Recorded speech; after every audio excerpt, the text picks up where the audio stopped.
Vamos dar início, então, ao nosso encontro de estudos para o Livro dos Médiuns dessa noite. Hoje é dia 28 de maio, a última quarta-feira de maio do ano de 2025. Estamos às 20 horas e 3 minutos e estamos transmitindo o nosso encontro de estudos em nome e em homenagem à Associação Jauense de Estudos Espíritas e localizados na cidade de Jaú, estado de São Paulo, Brasil. Estamos estudando de O Livro dos Médiuns, a sua segunda parte, no capítulo 14, Os Médiuns. E é o subtítulo de número 6, Médiuns Sonâmbulos. O item é de número 172, para quem vai acompanhar com seus livros abertos. Abra aí no capítulo 14, subtítulo Médiuns Sonâmbulos, item de número 172.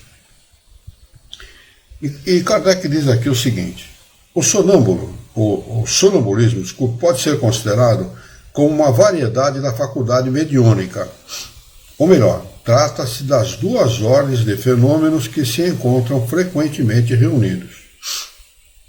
O sonâmbulo age por influência do seu próprio espírito. É a sua alma que nos momentos de emancipação vê, ouve e percebe além dos limites dos sentidos físicos, naturalmente, a isso que ele se refere. O que ele diz procede dele mesmo. Portanto, ele pode ser considerado uma mediunidade, mas não é propriamente uma mediunidade. Não é? O sonambulismo ele pode ser natural, como é o que ele está citando aqui, e induzido por um magnetizador. O magnetizador pode magnetizar uma pessoa e levá-la ao sonambulismo. Eles dizem, em geral, as suas ideias são mais justas do que no estado normal. Seus conhecimentos são mais amplos, porque a sua alma está livre. Quer dizer, parcialmente livre do corpo, né? Só para quem não tem intimidade com a doutrina espírita, parcialmente livre, porque está ligada. O espírito está ligado de alguma forma ao corpo ainda, só se desliga totalmente depois da morte do corpo, né? Numa palavra, ele vive por emancipação a vida dos espíritos. Aqui tem o rodapé de número 15, que é do tradutor, professor José Herculano Pires, que diz o seguinte: a hipótese de projeção do eu, hoje sustentada por alguns psicólogos e parapsicólogos, é uma evidente aproximação desse princípio espírita. A independência da alma vai aos poucos se confirmando. O professor faz essas comparações para dar uma ideia de a quantas anda a ciência dos homens, não é? Mas eu, por exemplo, não tenho a menor dúvida a respeito daquilo que os espíritos ensinam. Então, para mim particularmente, pessoalmente, não tem muita importância essa avaliação da ciência, porque a ciência vai chegar. A ciência vai chegar no momento em que ela vai convergir para os ensinamentos espíritas, assim como a ciência espírita convergiu desde cedo para os ensinamentos da ciência. Ela não é dissociada da ciência, ao contrário, né? A doutrina espírita está associada à ciência, desde o início. No primeiro capítulo da Gênese, quando Kardec faz aquele arrazoado a respeito se a doutrina espírita é uma revelação, ele fala isso, né? Que o espiritismo não tem o menor problema de que, num determinado momento, a se comprovar que o espiritismo está errado e a ciência está certa, em abandonar aquilo que a ciência espírita está ensinando e adotar os princípios da ciência. Ele não tem o menor problema quanto a isso, apesar que até hoje nenhum dos princípios espíritas, legitimamente espíritas, não de freirinha e padrezinho e determinados médiuns, né, afirmam em nome da doutrina espírita, que não é a realidade, não é a verdade, né? E a doutrina espírita em si nunca contradisse a ciência. Aquilo que médiuns e outros aí explicam, que são fantasias, isto sim contradiz a ciência, mas que a doutrina espírita, que os espíritos superiores e os espíritos de modo geral ensinaram até hoje, jamais contradisse a ciência e jamais contradirá a ciência, né? Que é ciência também, né, parte da verdade, né, lida com a verdade e não com fantasias. Muito bem, vamos lá. O médium, pelo contrário, serve de instrumento a outra inteligência. Percebe a diferença entre sonâmbulo e médium? Tá? Aqui está bem distinto, né? O médium, ele é intérprete do espírito, ele recebe a mensagem via pensamento, de pensamento para pensamento, interpreta, porque não é, literalmente o pensamento do espírito, passa pelo filtro do médium. Então o médium acrescenta, retira, distorce, faz um monte de coisa com essa mensagem. Ele pode fazer, porque passa pelo médium. Então o médium, que é o melhor médium, é aquele que interpreta com a melhor qualidade possível e que esteja o mais próximo possível do pensamento do espírito. Esse é o melhor médium. Mas na realidade, na maioria das vezes, quando não é um embusteiro, quando é um embusteiro nem se fala, mas quando ele é um médium que deseja percorrer os caminhos da mediunidade, utilizar a sua mediunidade para ser fiel aos espíritos, ele procura ser o mais possível, né, fiel aos espíritos, ele procura interpretar essa mensagem com a maior fidelidade, É o caso, por exemplo, a gente pode citar como um dos médios brasileiros que a gente conhece, que é excepcional nessa área, é o Chico, né? Francisco Cândido Xavier era um intérprete muito bom dos espíritos, porque ele não distorcia aquilo que os espíritos ensinavam, né? O ensinamento dos espíritos é outra coisa, o que ensinaram, o que ditaram através dele é outra situação, através do Divaldo, através de tantos outros médios é outra situação, mas ele interpretava fielmente aquilo que os espíritos ditavam. Tanto que as cartas das mães, né, acho que é o Chico, e as cartas das mães, uma coisa assim, né, ditou fielmente a coisa que os espíritos desencarnados ditavam para suas mães.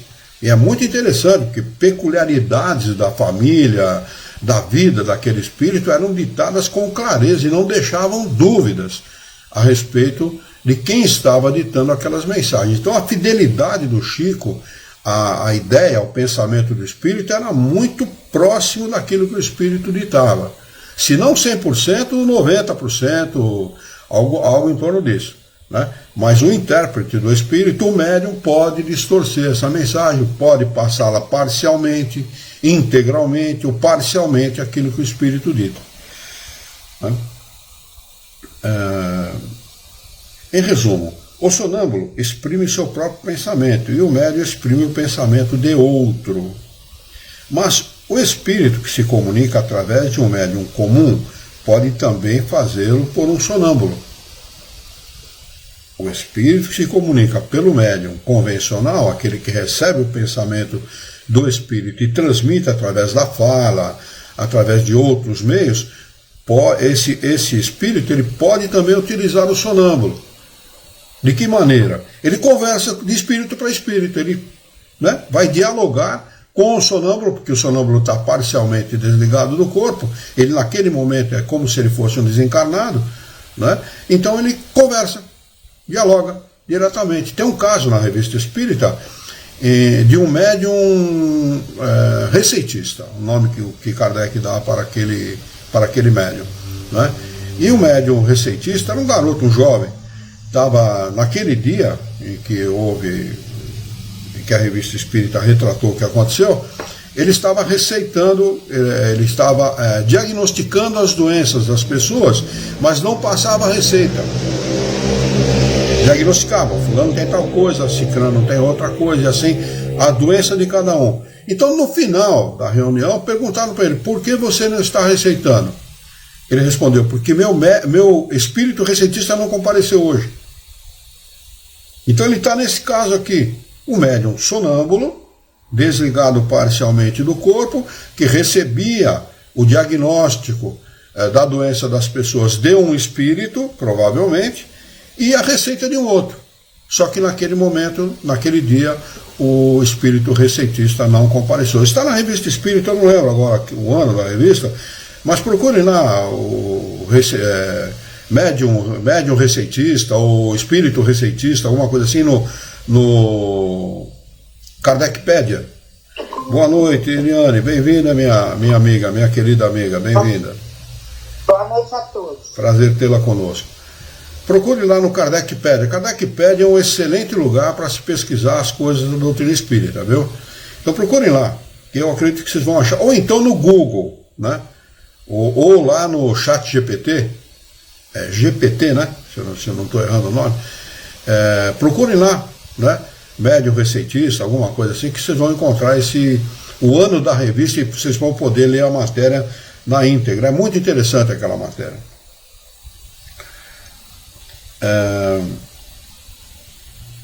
Frequentemente, mesmo o estado de emancipação da alma, no estado sonambúlico, torna fácil essa comunicação. Fácil, porque é de pensamento para pensamento, não tem filtro. Para o médium convencional, ele tem que filtrar, ou seja, o pensamento do espírito chega ali ao cérebro, né, chega ali pelo pensamento, o pensamento é do espírito, filtra pelo cérebro do encarnado e conduz a mensagem, joga essa mensagem para quem esteja ouvindo. Então não há o filtro, não há a interferência do médium na mensagem, porque normalmente essa interferência acontece. Normalmente. É muito comum haver interferência. Não aceite a mensagem de um médium de bate-pronto como sendo a palavra do espírito. Na maioria das vezes não é, está distorcida. Na maioria das vezes. Tá? O médium ele tem livre-arbítrio, ele tem todo o direito de fazer o que ele achar que deve fazer com aquela mensagem. Tá bem? Muito raramente a palavra do espírito, o pensamento do espírito chega limpa àquele que está recebendo aquela mensagem. Muito raramente. Tá? Talvez no médium inconsciente, ou no médium mais consciente, mas mais uma mediunidade mais, vamos dizer assim, menos impressionável pelo corpo, vamos dizer assim, essa mensagem chega um pouco melhor. Mas normalmente ela chega distorcida. Deixa eu ver se tem alguma coisa aqui no YouTube. No Facebook, a Marlene Nobre está conosco, ela entrou agora. Obrigado pela sua presença, Marlene. Nós também desejamos a você uma boa noite.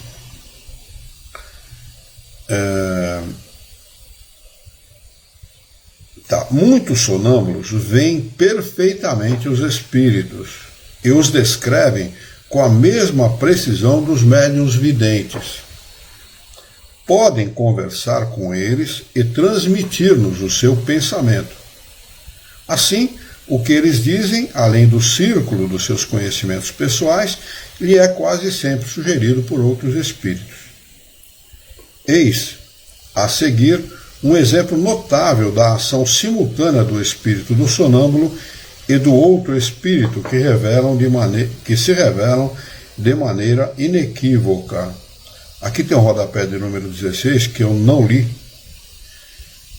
eu acho conveniente a gente ler. É do professor José Herculano Pires. Não confundir a passividade voluntária do médium, que presta serviço ao espírito comunicante, com a passividade hipnótica por sujeição, de que alguns adversários do espiritismo acusam a mediunidade. Pois não, Alexandre?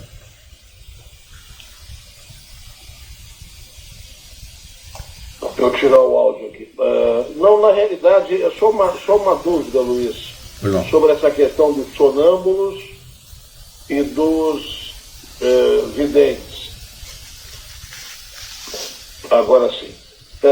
Quem vê com maior clareza, os videntes ou os sonâmbulos, no momento da emancipação da alma, os espíritos?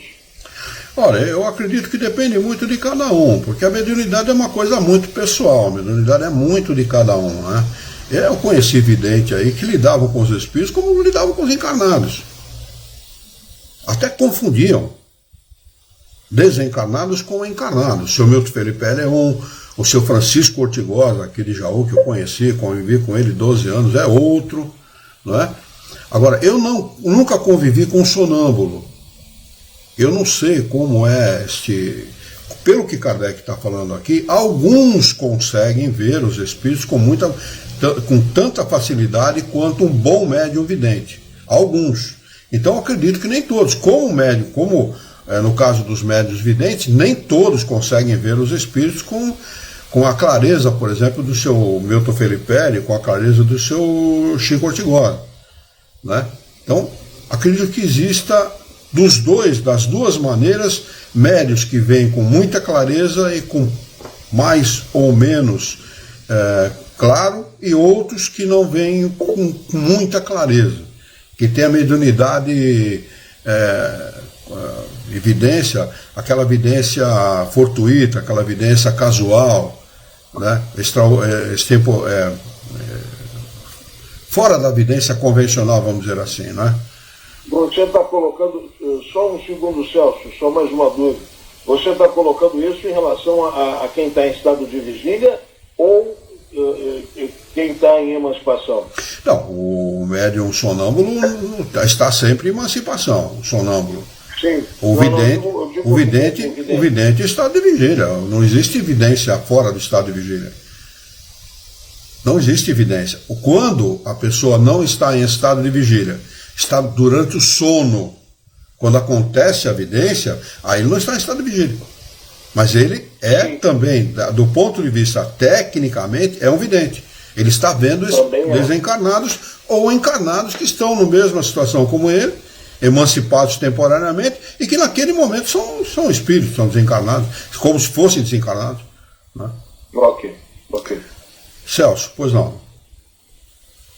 Eu gostaria sempre que eu me deparo nessa situação aí do médico sonambúlico, eu fico tentando imaginar como é que é essa mentalidade sonambúlica, como é que ela se apresenta na prática, né? Porque à medida que nós falamos em sonambulismo, eu fico imaginando aqui que o cara está dormindo, né? Como é que é isso? Como é que funciona isso? Não, mas é muito simples de explicar, viu, Celso? O sonâmbulo é um sujeito, sim, que está dormindo. Só que ele consegue, por esta possibilidade que ele tem, ele consegue manifestar-se pelo corpo. Ele está dormindo, como qualquer um de nós. Como qualquer um de nós, quando deita na cama lá e dorme, e tem sonho ou não tem sonho e tal, independentemente de ter sonho ou não, todo mundo lida com os espíritos, com os desencarnados e com os encarnados que estão em estado de emancipação temporária, pelo sono, né? Só que o sonâmbulo, diferentemente da maioria de nós, dos encarnados, ele consegue transmitir pelo corpo aquilo que ele está vendo no mundo dos espíritos. Apenas isso. Esse é o que difere o sonâmbulo dos encarnados convencionais, dos encarnados normais, né? Há um caso, acho que é Andrew Jackson Davis, se não me falha a memória, ele escreveu uma obra chamada Arcânia Celeste. Procurei na internet, você vai encontrar Arcânia Celeste. É uma obra que, se eu não me engano, não foi traduzida para o português. Tá bem? Mas ele escreveu essa obra no início do século XIX. Ele era um médium sonâmbulo e era induzido ao sonambulismo por um magnetizador, no começo. Depois ele fez tanto isso que ele mesmo conseguia se induzir ao sonambulismo. E ditava, estou vendo isso, estou vendo aquilo. Ele previu o surgimento do telefone, ele previu o surgimento do rádio, se eu não me engano, ele previu o surgimento do espiritismo, ele previu uma série de coisas lá no início do século XIX, quando não existia nada disso, ele previu um monte de coisa, através do sonambulismo. Entendeu? Então o sonambulismo é isso, que todos nós, de certa forma, podemos ter o mesmo conhecimento que o Andrew Jackson Davis, durante o nosso estado de emancipação temporária. Sabemos lá o que vai acontecer, o que deixa de acontecer, o que aconteceu, lidamos com os espíritos, conversamos com eles, temos a revelação de um monte de coisas que possivelmente venham a acontecer, eles nos avisam, né? Eu já tive,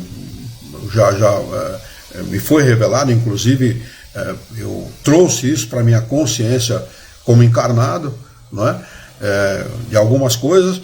Então isso pode ser revelado ao encarnado, só que ele não tem como manifestar isso pelo corpo, ele não tem como traduzir isso por palavras a outros encarnados, porque o encarnado, quando sabe que o sujeito é um sonâmbulo, fica perto do sonâmbulo ouvindo aquilo que ele tem para falar. E ele acaba revelando: eu estou vendo isso, estou lidando com aquilo, estou falando com fulano, com cicrano, com beltrano, com encarnado, com gente que desencarnou há muito tempo, com desencarnados que ele não conhece, ele não sabe dizer o nome ou identificar e coisas do gênero, né? Mas a diferença do sonâmbulo para o encarnado comum, vamos dizer assim, o comum das pessoas é essa, que apenas ele consegue, através do sonambulismo, revelar por palavras aquilo que ele está vendo no mundo dos espíritos. É apenas isso, não tem muito segredo, não tem muito aí, não é nada de maravilhoso, sobrenatural, nada disso, é uma coisa natural. Existem os sonâmbulos também, você provavelmente deve ter conhecido.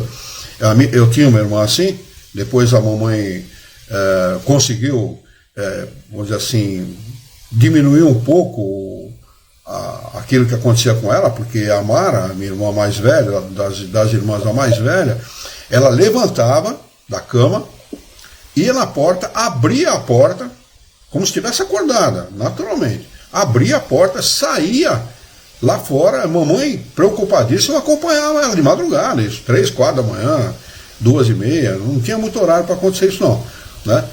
E a mamãe muito preocupada, e ela falava coisas incompreensíveis. Ela falava meio embolada, coisa incompreensível. Eu cheguei a ver numa oportunidade, né? Mas o sonâmbulo especificamente, o sonâmbulo induzido ou sonâmbulo natural, né, ele consegue falar naturalmente como eu estou falando aqui e revelar coisas que normalmente no seu estado de vigília não revelaria, né? Pois não, Eliane? Boa noite, gente. É o seguinte, boa noite. Eu acho que eu era um sonâmbulo que nem a sua irmã.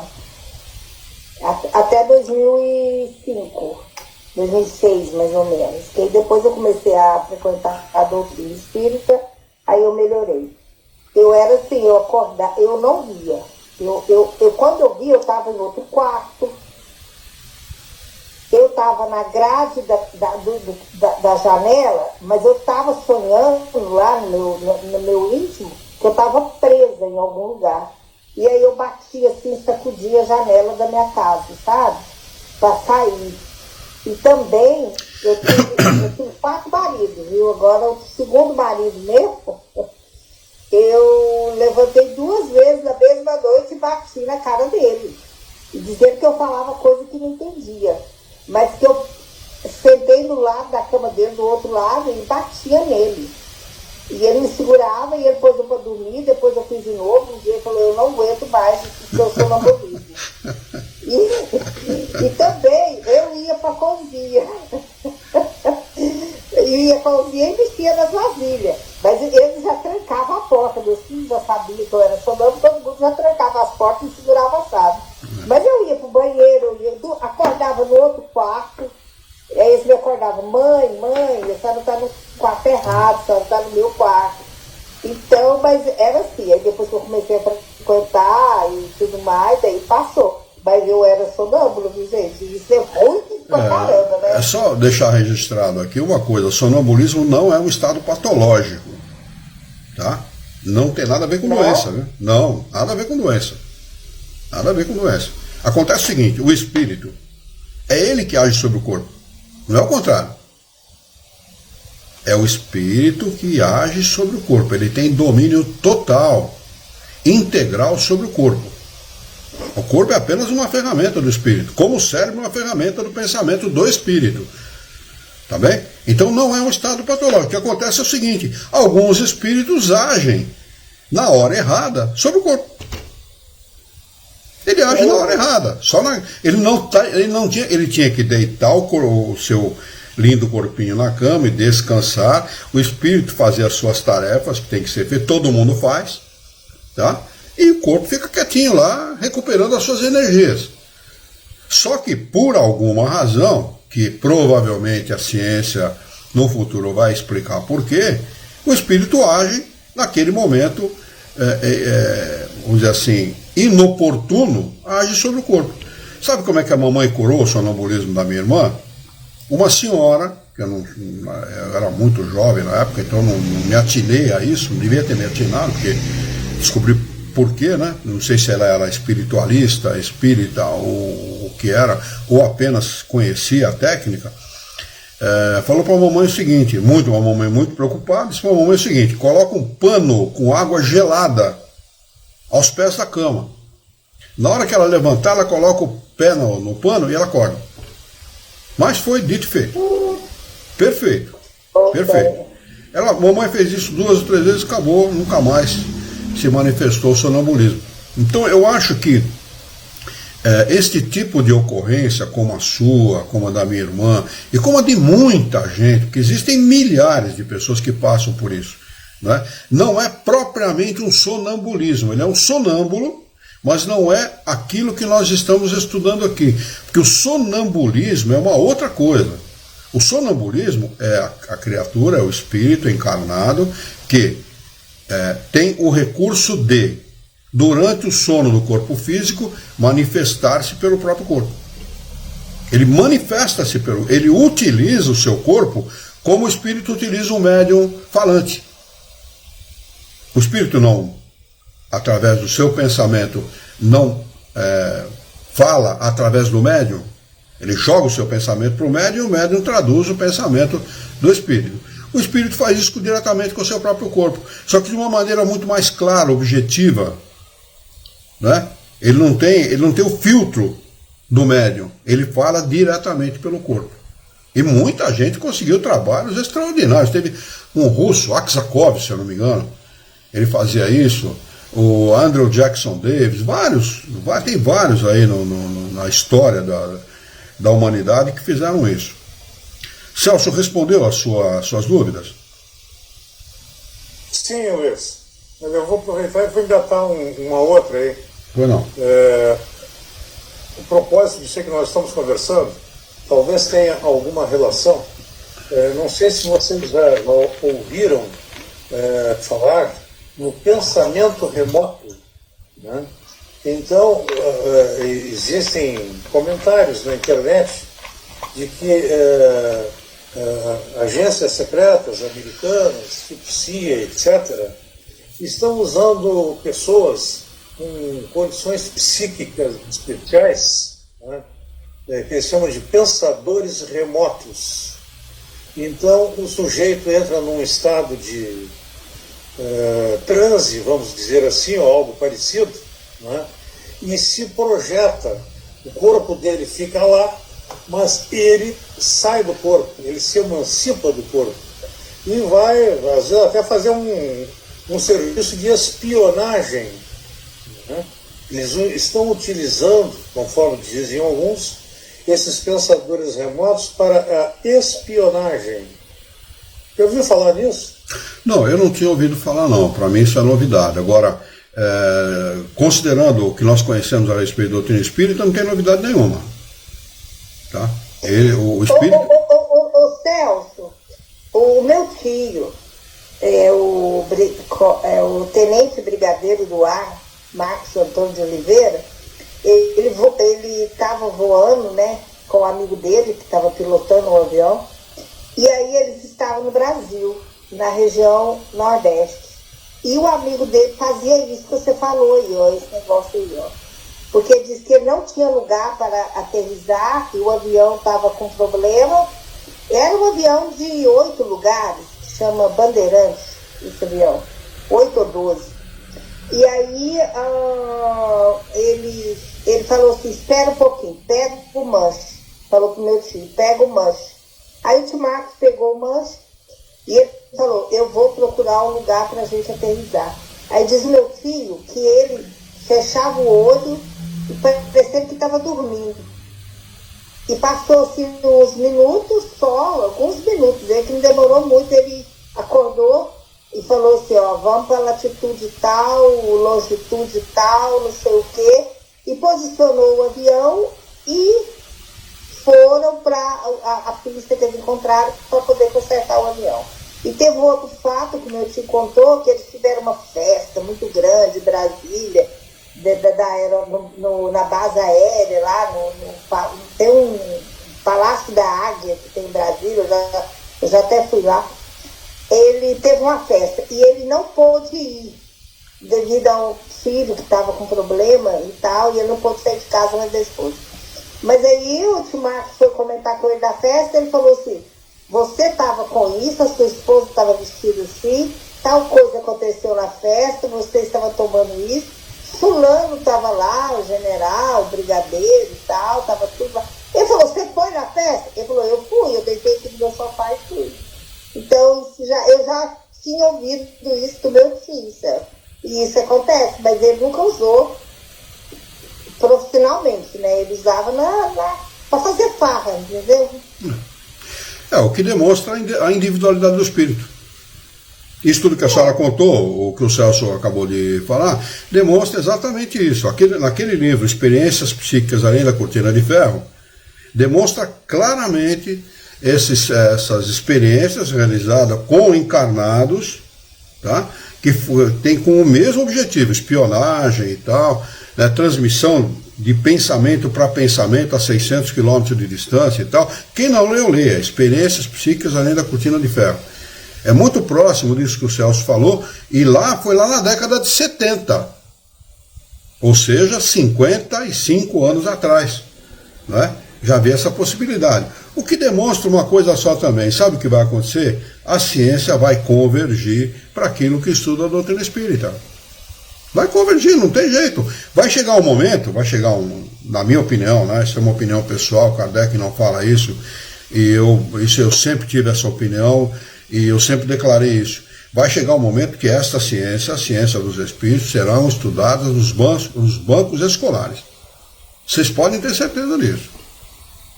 O que os espíritos ditaram em 1857 para Kardec, e depois nos anos seguintes, até 1867, quando foi escrito a Gênese, vão ser estudados nos bancos escolares com a maior atenção possível, porque aqui se revela muita coisa que o homem está em busca de respostas, e não as tem na ciência convencional, na ciência clássica.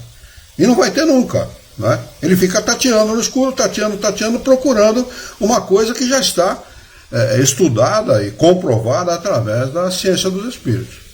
A individualidade do espírito é inquestionável. Isso que a Eliane falou, é claro isso. Eu conheci um moço, o Bira, né?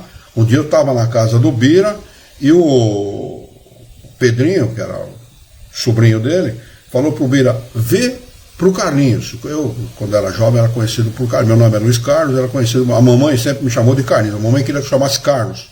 E o papai queria que eu chamasse Luiz. Então minha mãe chamava de Carlinhos, não chamava de Luiz de jeito nenhum. Então eu virei Carlinhos. Até hoje na família, muita gente me chama de Carlinhos, com 73 anos de idade, o Carlinhos nesse ponto. E o Bira falou, o Pedrinho falou pro Bira: Bira, vê pro Carlinhos. Vê. Ele falou assim: vê. Eles não eram espíritos, não eram nada. E o Bira, inclusive, desencanou cedo. O Bira fazia assim, olha, eu vou retratar aquilo que eu vi. O Bira fazia assim, pegava os 2 dedos indicadores, colocava em cima dos olhos e fazia assim, ó. Estou vendo isso. E o Bira revelou coisas que, para mim, que foram acontecer quase 10 anos depois. O espírito não tem nada a ver com o corpo, gente. É isto que tem que ficar claro para todo mundo. O espírito não tem nada a ver com o corpo. O corpo é uma ferramenta do espírito. Nós somos seres independentes do corpo. Sabe o que é a encarnação para o espírito? Um acidente de percurso. Falando assim, o cara, esse cara está viajando na maionese. Não, é um acidente de percurso. A nossa vida normal não é a vida no corpo. É a vida como espírito. É a vida como desencarnado, lá no mundo dos espíritos. Lá não, aqui, né? No mundo dos espíritos. Nós estamos dentro do mundo deles, não eles dentro do nosso mundo, nós estamos dentro do mundo deles. Né? Essa é a realidade. Aqui, como nós somos ainda muito ligados com o corpo, com as coisas materiais, então a gente muitas vezes não consegue perceber essa realidade. É muito difícil para a gente perceber essa realidade, mas esta é a realidade. O espírito não tem nada a ver com o corpo, completamente independente. A sua capacidade de ver, sentir, perceber coisas, né, que são consideradas maravilhosas e sobrenaturais, está muito acima das coisas materiais. Tá claro para todo mundo?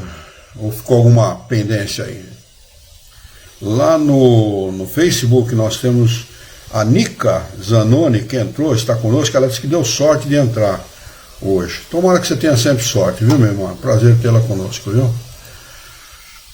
Vamos seguir, então. Questão, item número 173. Kardec diz o seguinte: um dos nossos amigos usava como sonâmbulo um rapazinho de 14, 15 anos, de inteligência bastante curta e de instrução extremamente limitada. Em estado sonambúlico, porém, dava provas de extraordinária lucidez e grande perspicácia.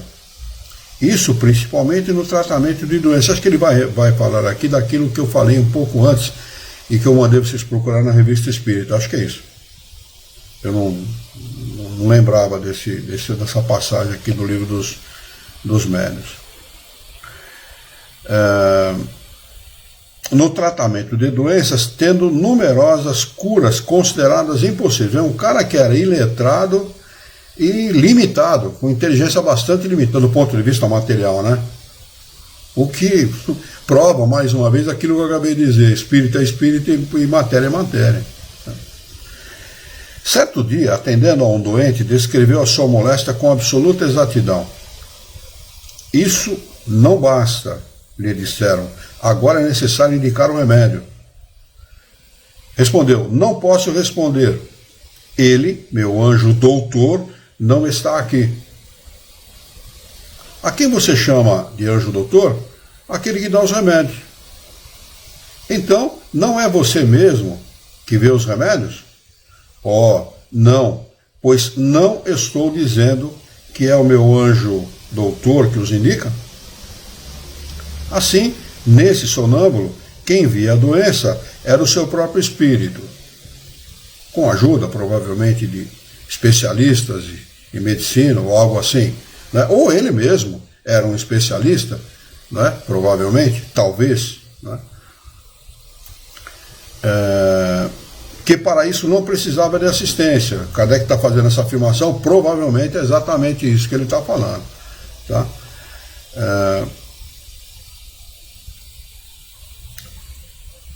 Tá. Opa. E não precisava de assistência. Mas a indicação dos remédios era feita por outro espírito. Se esse não estivesse presente, ele nada podia dizer. Sozinho, ele era apenas sonâmbulo, assistido pelo que ele chamava de seu anjo doutor. Era médium sonâmbulo. Viu o que é o médium sonâmbulo? É aquele que recebe, ou que conversa, ou que recebe a influência de um terceiro desencarnado, que ele, como sonâmbulo, ele vê. Por isso, neste momento, ele se torna um médium. O sonâmbulo por si só não é um médium. Ele agindo por si só não é um médium, que é ele que está agindo, não um terceiro, não um desencarnado. Mas quando ele recebe o médium, o anjo doutor, como eles chamam aqui, o médium, o anjo, o espírito receitista, né? E desse espírito, do anjo doutor, ele dá uma receita, aí ele está sendo médium, porque ele está transmitindo a mensagem do desencarnado. Aí ele se torna médium. Então, tecnicamente, o sonâmbulo não é médium, mas nesse momento, a partir do momento que ele transmite a mensagem do desencarnado, ou de um espírito, mesmo encarnado, no qual ele está se relacionando, com o qual ele está se relacionando durante aquele momento, ele acaba se tornando um médium. Ficou clara essa diferença? É bom para a gente entender, né, como acontecem as coisas.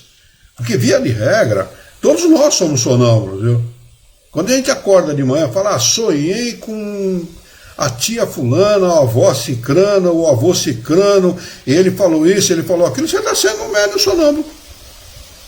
Você está transmitindo aquilo que você ouviu de um desencarnado ou de um encarnado que lhe revelou determinada coisa. Só que não é exatamente como o sonâmbulo. O sonâmbulo tem essa capacidade em tempo integral. Ele acaba agindo assim em tempo integral. A faculdade sonambúlica é uma faculdade que depende do organismo e nada tem a ver com a elevação, o adiantamento e a condição moral do sujeito. Aliás, nenhuma mediunidade tem a ver com isso.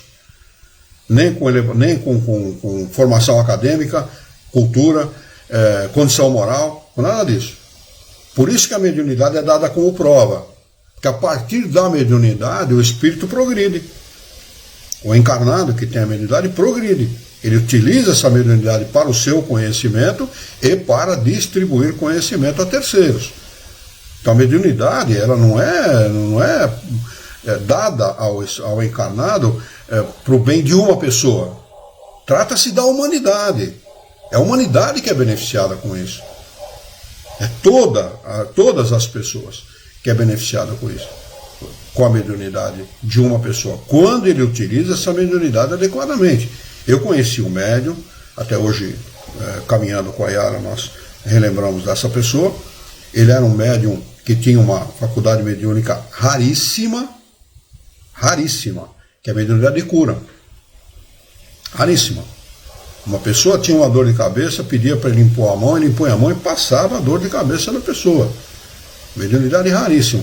E que deixou descambar essa mediunidade para uma outra coisa que não tinha nada a ver, para coisas assim, baixas, de trabalhos baixos e tal.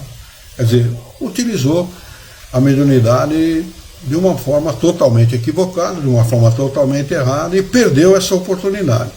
Então, mediunidade não tem nada de sagrada, de coisa, nada disso. Mediunidade é mediunidade, ela é dada para o encarnado como tantas outras coisas, tantas outras possibilidades são dadas, não é? A própria inteligência, o pensamento, são ferramentas que Deus nos oferece para o progresso. Se você utiliza a sua inteligência, seu pensamento de forma equivocada, você está jogando fora essa ferramenta e está chutando contra a própria trave, jogando contra o próprio time, né?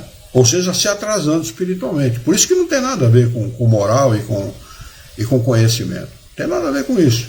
Tá? Se a pessoa tiver uma moral elevada, é excepcional. Muito bom.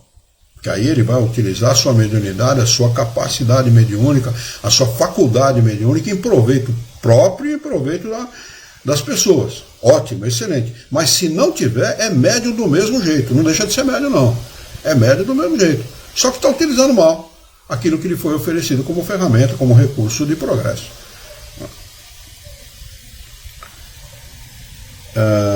Eu vou ler novamente para ficar claro. A faculdade sonambúlica é uma faculdade que depende do organismo e nada tem a ver com a elevação, o adiantamento e a condição moral do sujeito. Um sonâmbulo pode, pois, ser muito lúcido e incapaz de resolver certas questões. A lucidez no sentido de revelar aquilo que está acontecendo no mundo espiritual. Essa é a lucidez da qual ele está se referindo.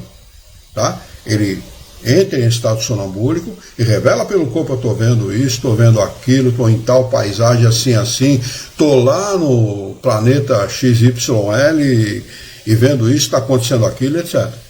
Tá? Ou mesmo aqui na Terra, estou lá na Rússia, estou na China, no Japão, está lá do outro lado do planeta, revela um monte de coisa e tal, mas ele não utiliza esse recurso adequadamente. Tá?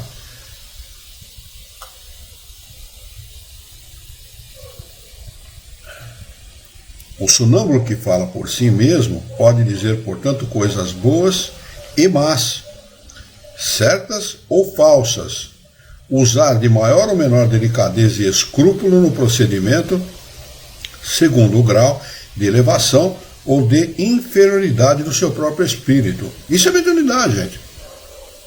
Pode ser duro de falar, pode ser duro para quem está para o médium que está ouvindo, mas isso é mediunidade.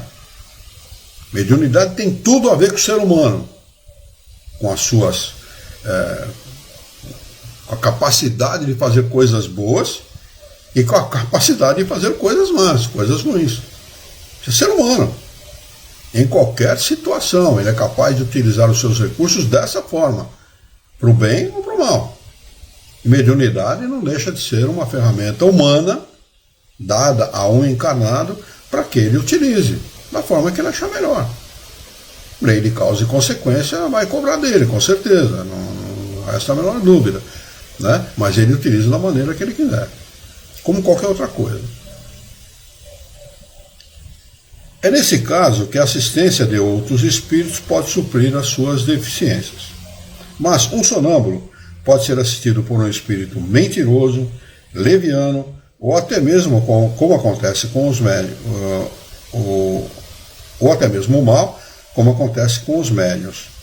Nisso, sobretudo, é que as qualidades morais têm grande influência por atraírem os espíritos bons. Tá bem? É por isso que a gente fez um comentário no nosso último encontro de estudos, no qual nós falamos que é fundamental o conhecimento para as pessoas que chegam pela primeira vez no centro espírita. O sujeito comentou, nem tanto para um lado e nem tanto para o outro. Porque você vai estudar, vai ficar 6 anos estudando, vai ser obrigado a entrar na panelinha. Foi assim que ele escreveu lá no comentário. Né? Típico de gente que não é espírita. Típico de gente que não entendeu o que é espiritismo. O espiritismo tem por objetivo esclarecer o homem. Esclarecer a humanidade. Tornar claro aquilo que ele é. Não é dar muleta para a pessoa, não. Porque centro espírita normalmente dá muletinha, para o cara continuar sendo aquilo que ele era antes de chegar no centro espírita. E esse não é o propósito. O propósito é esclarecer. Você está sofrendo? Você está sofrendo porque você fez sofrer na sua última encarnação. Então vamos passar por um tratamento, você vai fazer um tratamento de passe, tratamento com água fluidificada, não lembro, não importa se leve 1 ano, 2 anos, 3 anos, 4 anos, 5 anos, não importa. Nós tivemos casos na Associação Joanense de Estudos Espíritas que a pessoa ficou em tratamento por 5 ou 6 anos para se livrar de uma depressão profunda. E livrou-se dessa depressão. Hoje tem uma vida normalíssima, uma pessoa alegre, tranquila, sossegada. Chegou um momento da vida dela que ela mandava a mãe trancar o quarto, fechar a cortina, trancar tudo, que ela não queria ouvir nem o barulho da rua. De tão deprimida que essa moça estava. Né? Então é isso, o centro espírita deve ter esse propósito. Não estou dizendo aqui que todas as pessoas que chegam no centro espírita querem estudar a doutrina espírita. Não é assim que funciona, não, porque vai ter gente que vai lá só para... São os utilitaristas. Ele vai utilizar os recursos da doutrina espírita para se melhorar e depois ele vaza. Certo? Esse aí deixa que a vida cuida dele, ele vai lá resolver os seus problemas, é problema dele. Mas o cara que quer ficar no centro espírita, que quer permanecer, que quer fazer parte do centro espírita, esse deve ser tratado e levado para o estudo. Depois de um determinado tempo, aí então, eu concordo que ele seja convidado para um trabalho mediúnico. Antes disso, nunca. Que ele tem que ser esclarecido, a fim de que ele se moralize. Olha a importância da moral aqui. Da moralização do médium. É fundamental. Aliás, para tudo na vida. Para tudo a pessoa tem que ter uma moral elevada. Para lidar com os problemas sociais, com os problemas familiares, com os problemas profissionais, com todo e qualquer problema que lhe surja à frente. A fim de que ele aproveite a sua encarnação. A fim de que ele aproveite as ferramentas que a vida lhe dá. Senão, como é que faz? Para que serve a doutrina espírita, então? Para dar passe e escrever livrinho de romance? Não é para isso que serve a doutrina espírita. A doutrina espírita serve para o esclarecimento da humanidade. Este é o propósito da doutrina espírita, esclarecer. Tornar claro para o homem que ele é, de onde ele vem, quem ele é, de onde ele vem e para onde ele vai. Este é o grande propósito, aliás, a grande pergunta dos filósofos. Quem sou, de onde venho e para onde vou? Não é? Este é o propósito da doutrina. Senão, não teria razão de ser. Não é?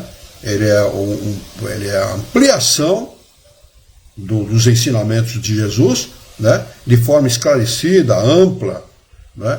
Mais clara possível, para que o homem entenda isso. A imortalidade da alma, a sobrevivência da alma e a imortalidade da alma. Senão, até quando nós vamos continuar sendo o que nós somos? Egoístas, fúteis, violentos, né? Onde se trafica pessoas, absurdo que acontece no mundo até hoje. Se trafica crianças. Olha só a Ilha do Marajó, o que acontece.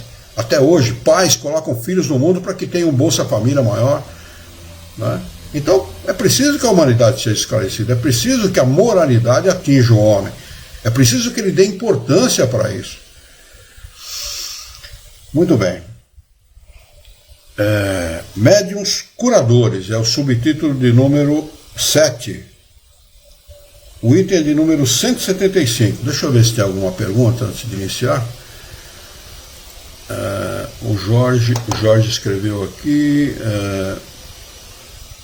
como já dissemos, somos seres espirituais vivendo uma experiência humana. Perfeito. Tivemos Zé Arigó, um homem de pouco estudo, que em transe se tornava médico. Na realidade ele não se tornava médico, né? Ele era médium do Dr. Fritz. Tá? Ele mesmo não se tornava médico, ele dava passividade para um espírito que operava pessoas com instrumentos não esterilizados, enfiava instrumento no olho da pessoa e tal, e uma série de coisas, e alcançava a cura. Assim, o Zé Arigó foi extraordinário, mas o Dr. Fritz trabalhou através de outros 2 médiums depois do Zé Arigó, né? O Zé foi até preso na cadeia por causa lá dos católicos que haviam na cidade dele e tal, mas a história dele é uma história extraordinária. Mediunidade o espírito traz como prova para a sua evolução? Sim, a mediunidade é prova. Mediunidade é uma prova, como tantas outras coisas que nós temos aqui na Terra como ferramenta de evolução. O médium pode falir, como acontece com João de Deus e tal, que tinha uma grande missão. Quem disse que o João de Deus tinha uma grande missão? Não sei, precisa ver. Tá? Falir, todo homem fale de uma maneira ou de outra, tá bem? Se não fale de um jeito, fale de outro, tá? Porque se nós nos tornássemos espíritos perfeitos, não reencarnaríamos na Terra. E normalmente o que acontece? A gente desencarna e reencarna na própria Terra. E o que significa que continuamos sendo espíritos imperfeitos, tá? Então, a vida, a oportunidade de encarnar aqui no nosso mundo é uma oportunidade de progresso. Como o espírito faz isso, é próprio de cada um. O espírito faz o seu progresso como ele sabe e pode. Tá? O fato desse sujeito, ele transformou aquilo, a fama que ele recebeu, tá? em comércio. Em comércio, em tráfico humano, em tráfico de drogas e etc. Quer dizer, quem disse que o cara tinha uma missão? Não sei. Aliás, nenhum médium tem missão. Tá? Nós somos tarefeiros, meros tarefeiros, pequenos tarefeiros. Tá? Se a gente puder considerar como missão, a gente pode dizer, por exemplo, Jesus de Nazaré. Tá? A gente pode considerar como missão Hipólito Leão Denizar Rivaio, que não era um espírito, acredito, na minha opinião, não era um espírito no mesmo nível de Jesus de Nazaré, que Jesus foi o maior de todos, mas era um missionário, encarnou com uma missão, e tantos outros que surgiram no mundo aí com a missão de esclarecer o homem. Mas o João de Deus, missionário, opa, peraí, é um pouco demais. Vamos lá. É a minha opinião, viu? Minha opinião pessoal, tá bom? Eu assumo aqui toda e qualquer responsabilidade pelo que eu falei. Opinião pessoal do Luiz Herrera.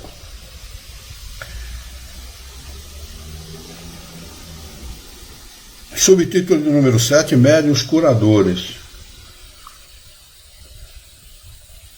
Somente para mencioná-la, trataremos aqui desta variedade de médiuns, porque o assunto exigiria demasiado desenvolvimento para o nosso esquema. Estamos, aliás, informados de que o médico, nosso amigo, se propõe a tratá-la numa obra especial sobre medicina intuitiva. Diremos apenas que esse gênero de mediunidade consiste principalmente no dom de curar por simples toque, pelo olhar ou mesmo por um gesto, sem nenhuma medicação. Certamente dirão que se trata simplesmente de magnetismo.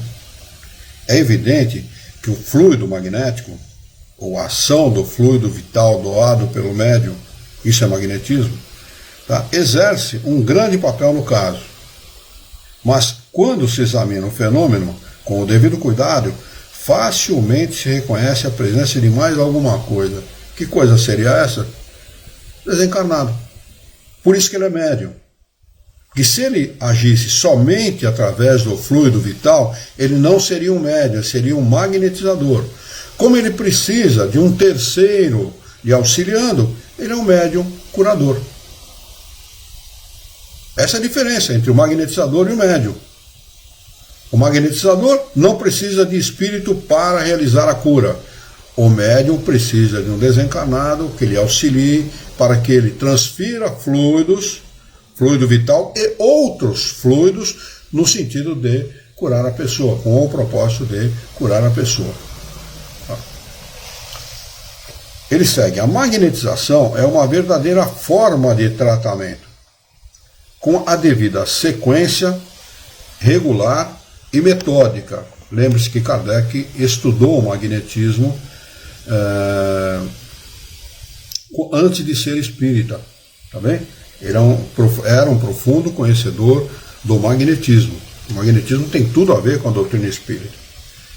No caso referido, quem quiser saber mais sobre magnetismo, estude ou procure na internet por Franz Anton Mesmer. Franz Anton Mesmer. Vocês vão encontrar com o mesmerismo, uma série de coisas lá, mas o sujeito que foi um dos grandes estudiosos, não foi o primeiro, foi um dos grandes estudiosos do magnetismo, chamava-se Franz Anton com N, Mesmer. Bem? No caso referido, as coisas se passam de maneira inteiramente diversa. Todos os magnetizadores são mais ou menos aptos a curar se souberem cuidar de do assunto convenientemente. Mas entre os médiuns curadores, a faculdade é espontânea e às vezes possuem sem jamais terem ouvido falar de magnetismo. A intervenção de uma potência oculta, entre parênteses, espírito desencarnado, um espírito, tá? que caracteriza a mediunidade, torna-se evidente em certas circunstâncias. E o é, sobretudo, quando consideramos que a maioria das pessoas qualificáveis como médiuns curadores recorrem à prece, que é uma verdadeira evocação. Muitos médicos, muitos, não são poucos não, eu conheci um que fazia isso explicitamente, tá? Eles, antes de uma consulta, ou antes de um ato cirúrgico, ou seja lá o que for, mesmo dentistas, médicos e tal, fazem uma prece. Eu levei a Juliana, estava com um problema sério, minha filha mais velha, tinha 1 aninho e pouco na época, uns 2 anos, uma coisa assim. Levamos no médico, e ele parecia tudo menos médico. Era um cara esquisito. Tá? E o consultório dele era muito amplo, muito comprido o consultório dele. A mesa ficava num canto do consultório e a maca do outro lado. Ele colocou a Juliana na maca, nós ficamos perto da Juliana, e ele foi do outro lado do consultório, na mesa dele, e abaixou a cabeça. Ele era judeu, adepto do judaísmo, não era espírita, ele era judeu. E abaixou, e eu notei aquilo. Eu era um cara meio observador, eu notei aquele troço. Voltou, consultou a Juliana e tal, mais um cara extraordinário. Como médico, extraordinário, uma capacidade extraordinária. Depois eu consultei um desencarnado a esse respeito. Ele falou, ele foi fazer a prece antes da consulta.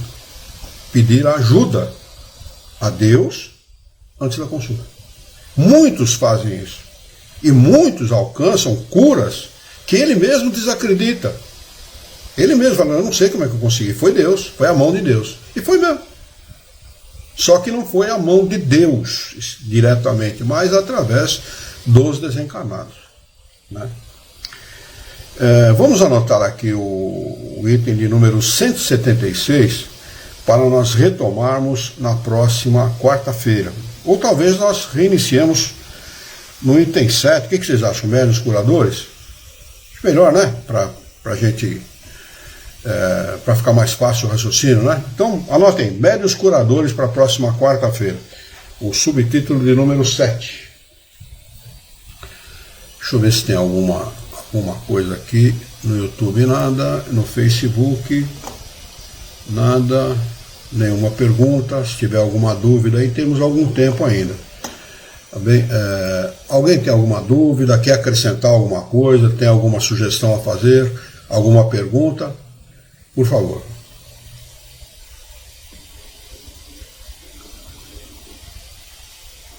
Muito bem, se não tiver, lá pelo Facebook nós vamos fazer a nossa prece de encerramento.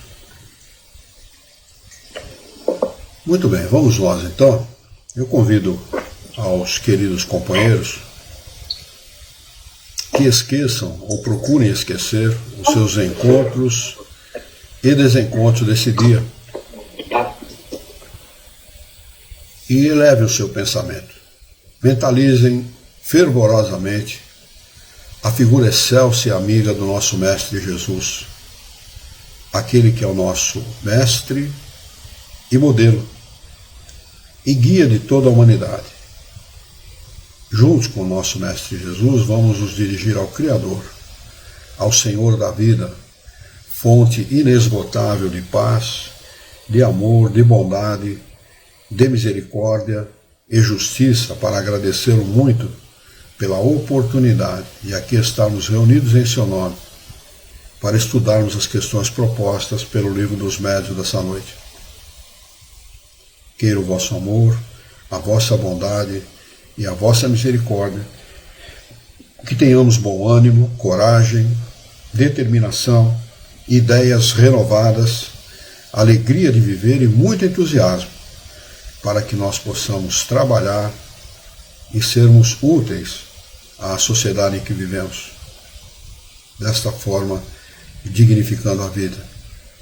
Dá-nos ainda, Senhor, a coragem e a orientação dos bons espíritos, para que nós possamos transformar a nossa própria existência, agindo por um profundo e sincero respeito pelo nosso próximo. Em teu nome, em nome de Jesus, em nome dos bons espíritos, em nome do nosso diretor espiritual e de toda a sua equipe, nós declaramos encerrado o nosso encontro de estudos dessa noite, e que assim seja.